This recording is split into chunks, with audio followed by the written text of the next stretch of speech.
हम दोनों सुया और सुगनी कोई साधारण चिड़िया नहीं है। हम हमेशा कीमती हीरा खाते हैं और हमने सुना है कि हीरा मनुष्य के लिए बहुत ही मूल्यवान होता है। अरे भला मैं उनके साथ गद्दारी कैसे कर सकता हूँ? अरे तुमने ये बात आस पड़ोस की महिलाओं को बताकर बहुत बड़ी भूल कर दी है। तुम्हारे पेट में कोई बात पचती नहीं है क्या? हैं?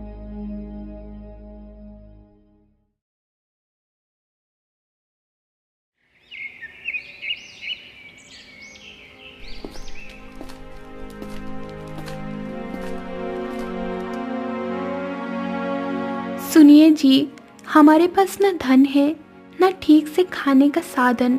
सुबह कुछ खा ले तो शाम का पता नहीं। आखिर कब तक ऐसे चलेगा? मेरी मानिए तो विदेश जाकर पैसे कमाने की कोशिश कीजिए। हमारे बच्चों का भविष्य इस तरह नहीं बनेगा। हाँ, कहती तो वैसे तुम सही हो, लेकिन फिर भी गांव छोड़कर जाना आसान नहीं है। सोचो ना, तुम्हारा और बच्चों का ख्याल कैसे रखूंगा? आप फिक्र मत कीजिए, मैं संभाल लूंगी। आप सिर्फ अपने परिवार के लिए ये कदम उठाइए। पत्नी की बात मानकर झरिया पैसे कमाने के लिए निकल पड़ा।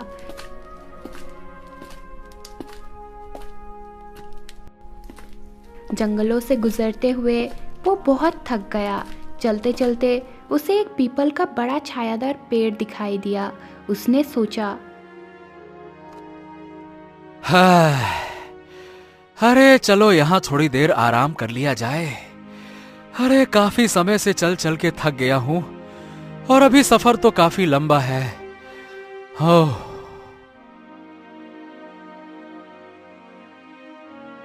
वो पेड़ के नीचे बैठ गया। तभी उसकी नजर एक बड़े अजगर पर पड़ी जो पेड़ पर चढ़ रहा था। झरिया उसे ध्यान से देखने लगा और सोचने लगा, अरे अरे अरे अरे, ये अजगर सांप इस पेड़ पर क्यों चढ़ रहा है? ये कहां जा रहा है? क्या करने वाला है ये पेड़ पर जाकर? तभी उसने देखा कि पेड़ के एक डाल पर सुया और सुकनी नाम का चिड़िया का घोंसला बनाया हुआ था, जिसमें उनके बच्चे रखे हुए थे। अजगर सांप को देखकर सुया और सुगनी के बच्चे डर के मारे चिल्लाने लगे। झरिया ये देखते ही समझ गया। ओ हो, इसका मतलब ये दुष्ट अजगर इन बच्चों को खाने के लिए आया है। झरिया सोचने लगा, मेरे रहते हुए अगर अजगर इन बच्चों को खा गया तो फिर मुझे तो इसका पाप लगेगा ना। अरे बच्चे तो बच्चे ही होते हैं, चाहे वो मनुष्य के हों या पक्षी के। हाँ, उनकी रक्षा करना मेरा कर्तव्य है। उधर जब अजगर बच्चों के नजदीक पहुंच गया तो झरिया झट से उठा और एक पत्थर मारकर उसे भगा दिया। अजगर वहां से भाग गया। झरिया ने राहत की सांस ली और वापस पीपल के पेड़ के नीचे आकर लेट गया। थोड़ी ही देर बाद सुया और सुगनी घोंसले में अपने बच्चों के पास वापस आ गए। बच्चों ने अपने माता पिता को सारी घटना के बारे में बताते हुए कहा, माँ पापा, आज इस पेड़ के नीचे जो मनुष्य लेटा है उसने ही हमारी जान बचाई है। हमें खाने के लिए एक भयंकर अजगर आया था। इस आदमी ने उस भयंकर अजगर को भगा दिया और हमारे प्राण बचाए। अगर ये मनुष्य उस वक्त यहाँ पर ना होता तो हम जीवित नहीं होते। अब इसका हम पर बहुत ही एहसान हो चुका है। अपने बच्चों के मुंह से उस मुसाफिर की प्रशंसा सुनकर सुया और सुगनी बहुत ही खुश हुए। तब वो पक्षी उस गरीब झरिया के पास पहुँचे और कहने लगे, ए मनुष्य, आज तुमने हमारे बच्चे की जान बचाई है और हमें अपनी ऋणी बना लिया है। हमें बताओ, तुम कौन हो और कहाँ जा रहे हो? अरे मैं गरीब मनुष्य हूँ और पैसा कमाने के लिए विदेश जा रहा था। अब यात्रा से थका हारा चलते चलते अरे थक गया था तो इस वृक्ष के नीचे आराम करने लगा तो मेरी नजर उस अजगर पर पड़ गई जो कि तुम्हारे बच्चों को खाने ही वाला था। मैंने तुरंत उसको मारकर तुम्हारे बच्चों की रक्षा कर ली। कुछ भी कहो, बच्चे बच्चे होते हैं। भाई तुमने हम पर बहुत बड़ा उपकार किया है। इस संसार में सबसे बड़ी खुशी पुत्रों की होती है, पुत्रों की। अरे पुत्रों से अधिक प्रिय तो कोई भी किसी को नहीं होता। अब आप भी तो धन कमाने के लिए विदेश अपने पुत्रों के लिए ही तो जा रहे हैं ना।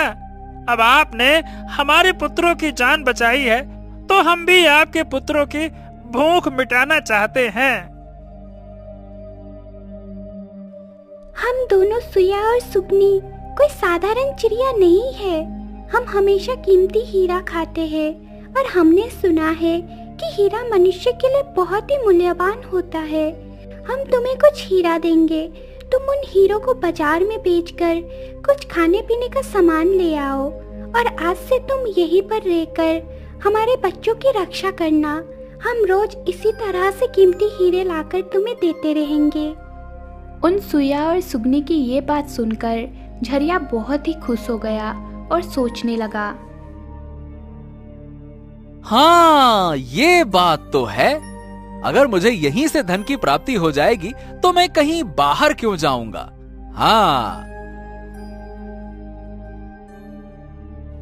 इसके बाद सुया और सुगनी ने झरिया को कुछ हीरे दिए, जिन्हें बाजार में बेचकर वो अपने लिए खाने पीने का सामान ले आया। उस पेड़ के नीचे झरिया ने एक घर बना लिया और फिर वही रहने लगा। अब वो उन चिड़ियों के बच्चे की देखभाल करने लगा। अब तो सुया और सुगनी बिल्कुल ही निश्चिंत हो गए थे, क्योंकि उन्हें अपने बच्चों की रक्षा करने वाला जो मिल गया था।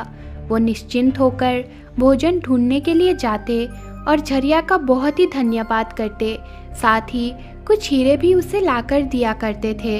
इसी तरह से सुया और सुगनी की सेवा करते हुए झरिया को 6 महीने बीत गए। इधर सुया और सुगनी के बच्चे भी बड़े हो गए थे। अब झरिया को अपने परिवार और अपने बच्चों की याद आने लगी।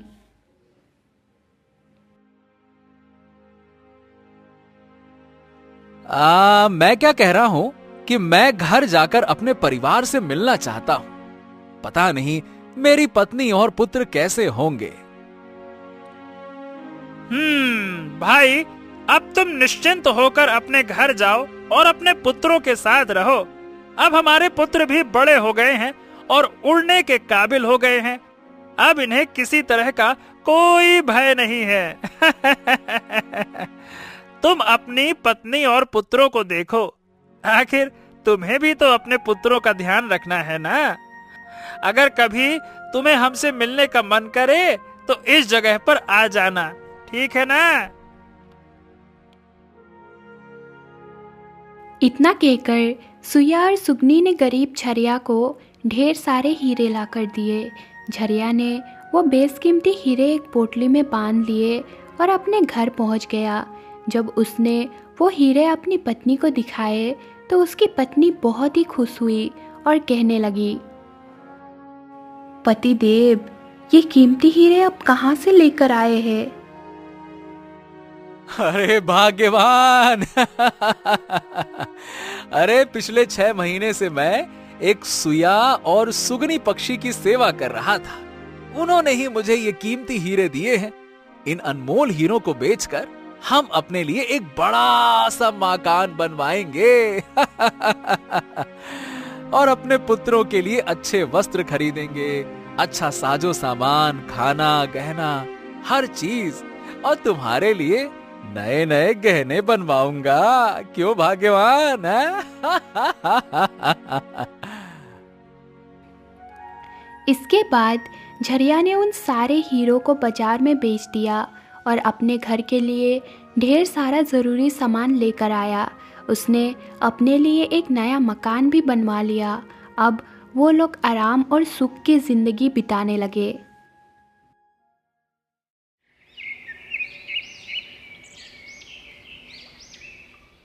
उस नगर में बहादुर सिंह नाम का एक राजा था। लड़ाई के दौरान उसकी एक आंख में चोट लग गई थी, जिसके कारण एक आंख से उसे दिखाई नहीं देता था। लेकिन बहादुर सिंह चाहता था कि उसकी इस आंख का इलाज किया जाए।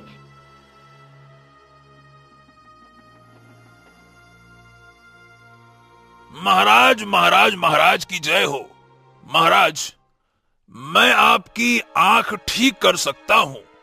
अगर एक सुया पक्षी के बच्चे का मांस मिल जाए तो मैं एक ऐसी दवा बना सकता हूं जिसे खाकर आपकी आंख ठीक हो जाएगी। बाकी आप जैसा कहें महाराज। ठीक है। अगर ऐसी बात है तो मैं आज ही अपने पूरे गांव में घोषणा कर दूंगा। मंत्री जी, पूरे नगर में मुनादी करवा दीजिए कि जो कोई भी सुया नाम के पक्षी का बच्चा लाकर देगा उसे स्वर्ण मुद्राएं इनाम में दी जाएंगी। और फिर हकीम की बात सुनकर राजा बहादुर सिंह ने हकीम द्वारा दी गई आदेश को अपने नगर में घोषणा करवा दी। धीरे धीरे ये बात राजा बहादुर सिंह के पूरे नगर में फैल गई। सभी लोग सुइया चिड़िया की तलाश में इधर उधर लग गए, लेकिन किसी को भी सुइया नहीं मिल रहा था।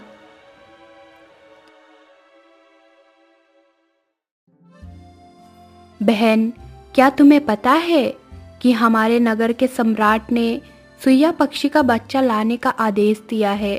सुइया पक्षी को लेकर आना कोई आसान बात नहीं है। जब छरिया की पत्नी यानी रूमा ने ये बात सुनी कि सुइया चिड़िया का बच्चा लाकर देने पर सम्राट स्वर्ण मुद्राएं इनाम में देंगे, तो रूमा कहने लगी, अरे बहनों, सुइया पक्षी को लाना कौन सी बड़ी बात है। मेरे पति तो 6 महीने सुइया और सुगनी की नौकरी करके आए हैं। वो एक नहीं बल्कि कई पक्षी लेकर आ सकते हैं। इतना कहने के बाद झरिया की पत्नी अपने घर चली गई।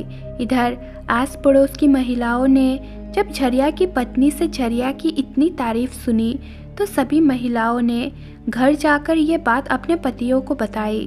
धीरे धीरे ये बात पूरे नगर में फैल गई कि झरिया नाम का एक आदमी सुइया नाम की पक्षी को लेकर आ सकता है। होते होते ये खबर सम्राट के कानों तक भी पहुंच गई कि उनके राज्य में एक ऐसा मनुष्य है जो सुइया और सुगनी के पास 6 महीने नौकरी करके आया है। सम्राट ने तुरंत आदेश देकर झरिया को राज दरबार में बुलाया और उससे कहा, तो तुम तो सुइया और सुगनी के पास रहकर आए हो। मुझे एक पक्षी का बच्चा लाकर दे दो। इसके बदले में मैं तुम्हें मुंह मांगा इनाम दूंगा। बोलो। सम्राट, मुझे क्षमा करें। आप चाहे तो मेरे प्राण ले लीजिए, परंतु मैं आपको सुइया का बच्चा लाकर नहीं दे सकता। मैंने तो उन बच्चों की जान बचाई है। भला एक रक्षक भक्षक कैसे बन सकता है? ये पाप मुझसे नहीं हो पाएगा महाराज, क्षमा करें। अच्छा, तो क्या तुम मेरी बात को ठुकरा सकते हो? बोलो। आखिरी बार कह रहा हूं, अगर तुमने मेरी बात नहीं मानी तो मैं तुम्हारी पत्नी और पुत्रों का सर कटवा दूंगा। बोलो।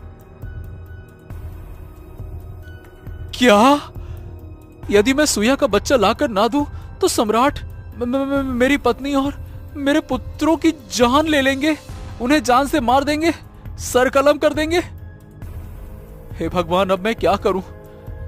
हाँ, अब तो कुछ भी हो जाए, मुझे सुइया का बच्चा लाकर महाराज को देना ही होगा। ये सोचकर जब वो अपने घर आया तो अपनी पत्नी रूमा से लड़ने लगा। अरे भाग्यवान, ये तुमने क्या कर दिया है? तुम्हें बिल्कुल भी अकल नहीं है क्या? अब मैं कहां जाऊं और क्या करूं? ये बातें तुमने पड़ोस की महिलाओं को बता दी और तभी धीरे धीरे ये बात सम्राट बहादुर सिंह तक पहुंच गई। सुइया और सुगनी ने हमें खाने के लिए भोजन दिया है, रहने के लिए मकान दिया, पहनने के लिए अच्छे कपड़े दिए। अरे भला मैं उनके साथ गद्दारी कैसे कर सकता हूं? अरे तुमने ये बात आस पड़ोस की महिलाओं को बताकर बहुत बड़ी भूल कर दी है। तुम्हारे पेट में कोई बात पचती नहीं है क्या? अरे तुम्हें अपने घर की बातें किसी दूसरों के साथ नहीं करनी चाहिए थी। क्या जरूरत थी वहां बहादुरी बताने की कि मेरा पति ऐसा है, मेरा पति वैसा है? अरे हमारे घर की कमाई कितनी है, हमारी कमाई का क्या साधन है, ये कभी भी दूसरों को नहीं बताना चाहिए। किसी ने बिल्कुल सच ही कहा है, महिला के पेट में कोई बात नहीं पचती है। अरे तुम्हारी ये गलती आज हमारे परिवार के लिए मौत का कारण बन चुकी है। तुम समझ रही हो मैं क्या बोल रहा हूं? यदि तुमने ये बात छुपा ली होती तो आज हम बिना किसी डर के आराम से जिंदगी बिता रहे होते। अब तो मुझे महाराज की आज्ञा को पूरा करते हुए सुया का बच्चा सम्राट को लाकर देना पड़ेगा। अरे रे रे रे रे, मुझे तो सोचकर ही डर लगता है। ऐसा करने से मैं पापी कहलाऊंगा। अरे जिन बच्चों को मैंने इतने दिनों तक देखभाल की, जिनकी रक्षा की, जिनको पाला पोसा, जिन्हें मरने से बचाया, अब मैं किस तरह से उन्हें मौत के मुंह में डाल सकता हूं? क्या करूं भगवान, क्या करूं? ए जी, अब जो भी हो, तुम्हें अपने बच्चों की जिंदगी बचाने के लिए ये पाप तो करना ही पड़ेगा। बेचारा लाचार झरिया जंगल की तरफ चल पड़ा, जहां वो उन चिड़ियों की बच्चों की देखभाल किया करता था। उधर झरिया को अपने घोंसले के नजदीक आते देखकर सुया और सुगनी के बच्चे बहुत ही खुश होने लगे। तब सुया और सुगनी ने अपने बच्चों से कहा, तुम इतने खुश क्यों हो रहे हो? वो तुम में से किसी एक को लेने के लिए आ रहा है। तुम में से कौन है जो आज उसके साथ जाकर उसके बच्चों की जान बचाएगा? लेकिन एक बात याद रखना कि तुम में से जो भी उसके साथ जाएगा वो कभी लौटकर नहीं आएगा। वो नगर के महाराज का भोजन बन जाएगा। आप ऐसा क्यों कह रहे हैं? यहाँ का जो महाराज है उसकी आंख का इलाज करवाने के लिए हकीम ने उसे सलाह दी है कि उसे सुइया का बच्चा का मांस खाना चाहिए। इसीलिए वो तुम दोनों में से किसी एक को लेने के लिए आ रहा है। तुम में से कोई एक अगर उसके साथ जाना चाहता है तो वो जा सकता है। माँ पापा, उस मनुष्य ने ही तो हमारी जान बचाई है। अगर आज खुद उस मनुष्य पर बड़ी मुसीबत है तो ऐसे समय में हमें भी उसकी सहायता करनी चाहिए, चाहे हमारी जान ही क्यों ना चली जाए। जब झरिया उस पेड़ के नीचे पहुंचा तो उसने सुया और सुगनी को अपना दुख बताया। पक्षी झरिया से कहने लगे, भाई तुम चिंता मत करो, हमारे बच्चे तुम्हारे साथ जाने को तैयार हैं।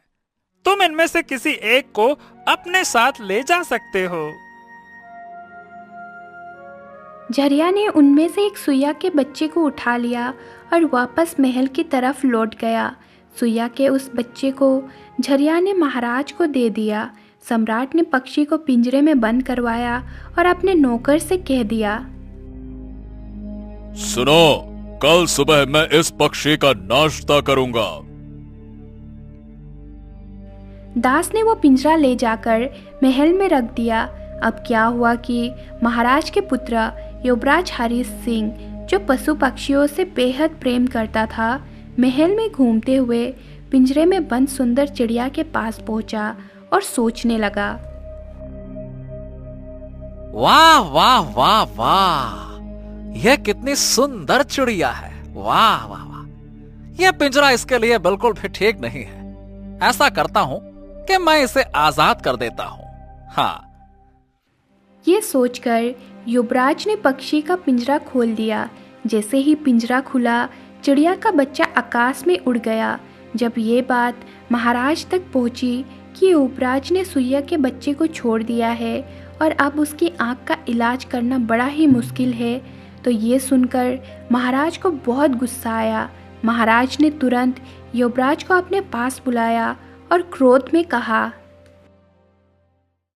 अरे नादान लड़के, तूने उस चिड़िया के बच्चे को क्यों आजाद कर दिया?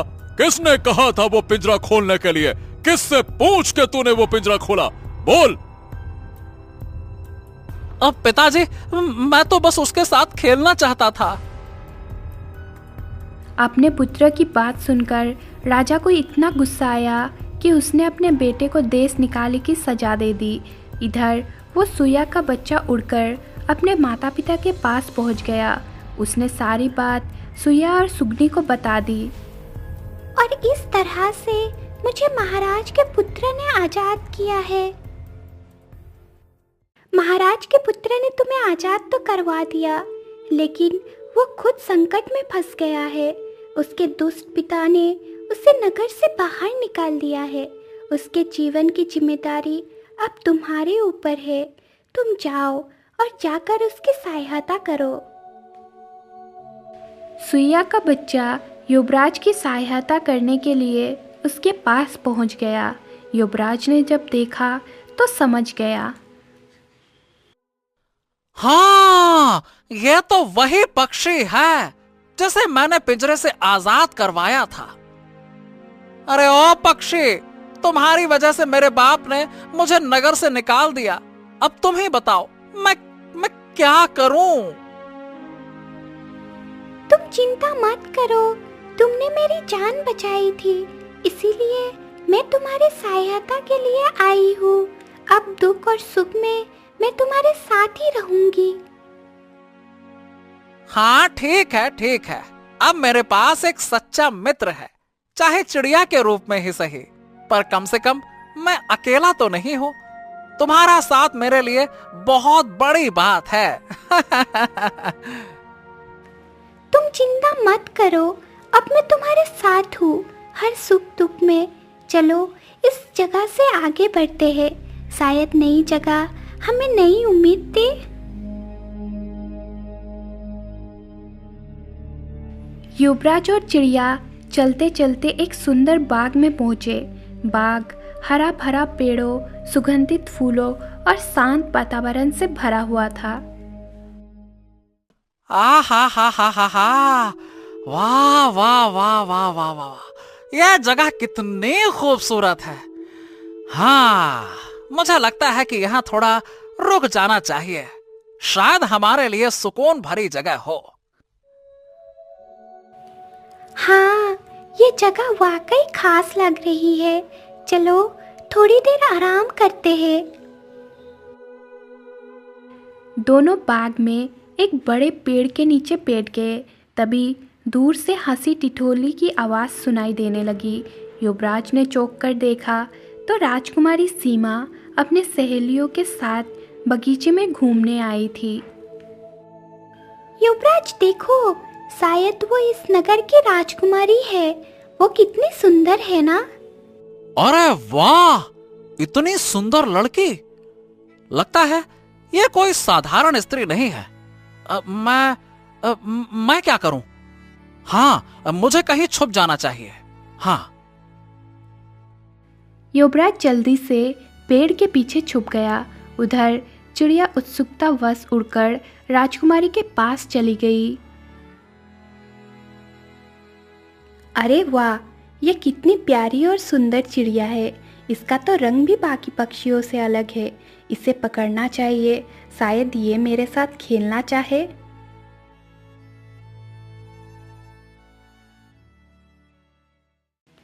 राजकुमारी, मुझे इतनी आसानी से पकड़ पाना मुश्किल है। मैं तुम्हारे साथ खेल सकती हूँ, लेकिन मैं स्वतंत्र हूँ।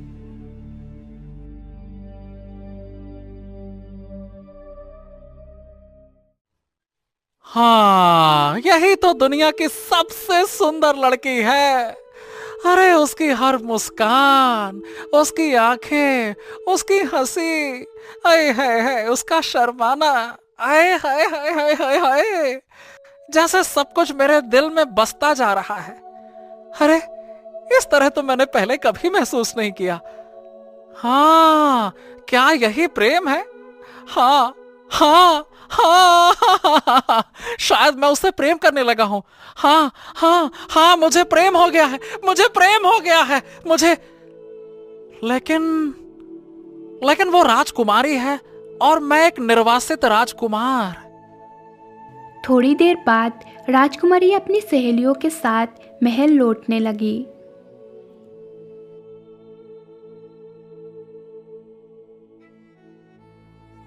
तो तुमने काफी देर तक पेड़ के पीछे से उसे देखा। क्या बात है, तुम्हारा चेहरा कुछ और ही कहानी कह रहा है।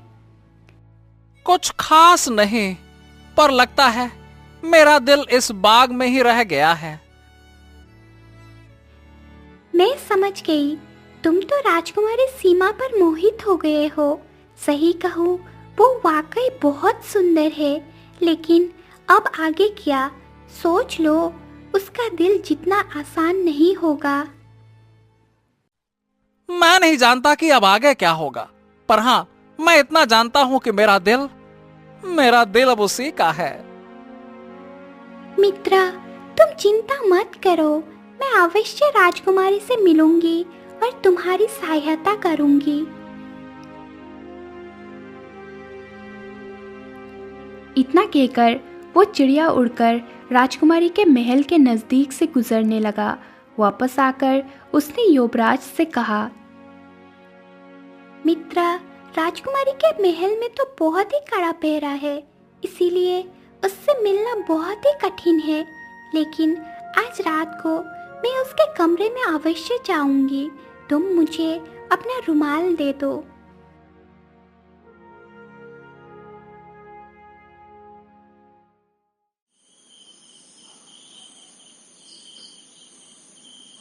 रात के समय वो चिड़िया उड़कर खिड़की के रास्ते राजकुमारी के कमरे में जा पहुंची। उसने युवराज का दिया हुआ रुमाल वहां पर रख दिया और वापसी में राजकुमारी की चुन्नी लेकर वहां से उड़ गई।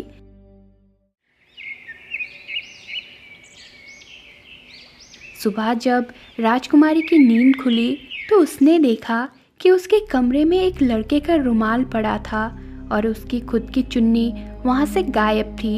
यह देखकर वो सोचने लगी, ये क्या, मेरी चुन्नी गायब है और उसकी जगह एक लड़के का रुमाल है। अवश्य ही रात में मेरे कमरे में कोई लड़का आया था। उसने तुरंत अपने सैनिकों को बुलाया और क्रोधित होकर कहने लगी, क्या तुम लोग इसी तरह से पहरा देते हो कि रात के समय कोई लड़का मेरे कमरे में आ गया? इसके बाद राजकुमारी के कमरे का पहरा और भी कड़ा कर दिया गया। फिर एक रात वो चिड़िया उड़कर राजकुमारी के कमरे में आई और युवराज का लिखा हुआ प्रेम पत्र छोड़कर आ गई। सुबह जब राजकुमारी ने वो पत्र पढ़ा तो उसमें लिखा था, प्रिय राजकुमारी, जब से मैंने तुम्हें देखा है मैं तुमसे प्रेम करने लगा हूं। अब मैं तुम्हारे बिना जीवित नहीं रह सकता। अगर तुम मुझसे मिलना चाहती हो तो आज दोपहर के समय बाग में आ जाना। राजकुमारी ने जब वो पत्र पढ़ा तो उसका मन में भी इच्छा हुई कि वो युवराज से अवश्य मिले।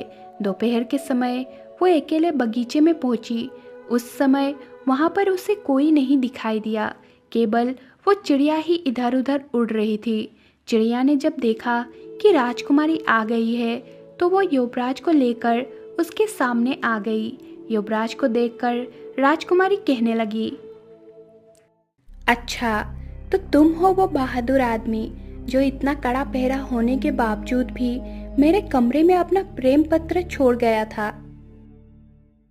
युवराज इतना सुंदर था कि राजकुमारी भी उस पर मोहित हो गई और वो दोनों एक दूसरे से प्रेम करने लगे। तब युवराज ने अपनी सारी सच्चाई उसे बता दी। ये सच्चाई जानने के बाद मेरे पिता मेरी शादी तुमसे नहीं करेंगे, इसीलिए हमें भागकर शादी करनी होगी। युवराज इस बात के लिए तैयार हो गया। फिर अगले दिन वो दोनों उस चिड़िया के साथ राज्य छोड़कर चले गए। चलते चलते वो दूर एक जंगल में जा पहुँचे, जहाँ उन्होंने एक झोपड़ी बनाई और वहीं रहने लगे। उनका जीवन बड़े प्रेम से बीत रहा था।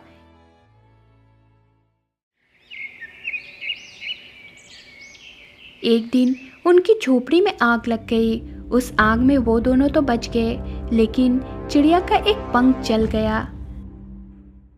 अब तुम दोनों को अपने पिता बहादुर सिंह के महल में लौट जाना चाहिए। मुझे लगता है इतने समय बीत जाने के बाद अब उन्हें भी तुम्हारी याद आती होगी। तुम्हारी शादी के बारे में जानकर वो अवश्य ही तुम्हें माफ कर देंगे, लेकिन मैं अभी तुम्हारे साथ नहीं आ सकती क्योंकि मेरा एक पंख जल गया है। मुझे यहीं पर रहकर अपने पंख के दोबारा उगने का इंतजार करना होगा। चिड़िया की बात मानकर वो दोनों जंगल से निकल गए। आगे बढ़ने पर रास्ते में एक नदी थी। दोनों नाव पर सवार होकर नदी पार करने लगे, लेकिन अचानक नाव के पलट जाने से वो दोनों पानी में गिर गए। पानी में बहते बहते वो दोनों दूर निकल गए। राजकुमारी पानी के बहाव में नगर के एक किनारे पर जा पहुंची, जहां पर कुछ सिपाही उसे बेहोशी की हालत में उठाकर महल में ले आए। उस नगर के सम्राट ने जब राजकुमारी को देखा तो उसकी सुंदरता पर वो मोहित हो गया। राजकुमारी के होश में आने पर वो राजकुमारी से कहने लगा, प्रिय, मैं तुमसे शादी करना चाहता हूं। राजकुमारी बहुत ही बुद्धिमान थी। उसने सोचा, अगर इस समय मैं महाराज को साफ इनकार कर दूं तो ये मेरे साथ जबरदस्ती करेगा। सम्राट, मुझे सोचने के लिए कुछ समय दीजिए, मैं आपसे विवाह जरूर करूंगी। महाराज इस बात के लिए तैयार हो गया। अब राजकुमारी उसी महल में रहने लगी और वो गरीबों को भोजन करवाने लगी। दूसरी तरफ युवराज बहता हुआ उसी नगर के दूसरे किनारे पर जा निकला। भटकते भटकते वो महल में जा पहुंचा, जहां राजकुमारी गरीब लोगों को भोजन करवा रही थी। राजकुमार को देखते ही राजकुमारी ने उसे पहचान लिया और एकांत में अपने साथ ले गई। प्रिय युवराज, हमें यहाँ से निकलने का कोई रास्ता ढूंढना होगा। तुम मेरी मानो तो अपना भेष बदलकर इसी महाराज के यहाँ कोई काम कर लो। जिस दिन हमें मौका मिलेगा हम यहाँ से भाग जाएंगे।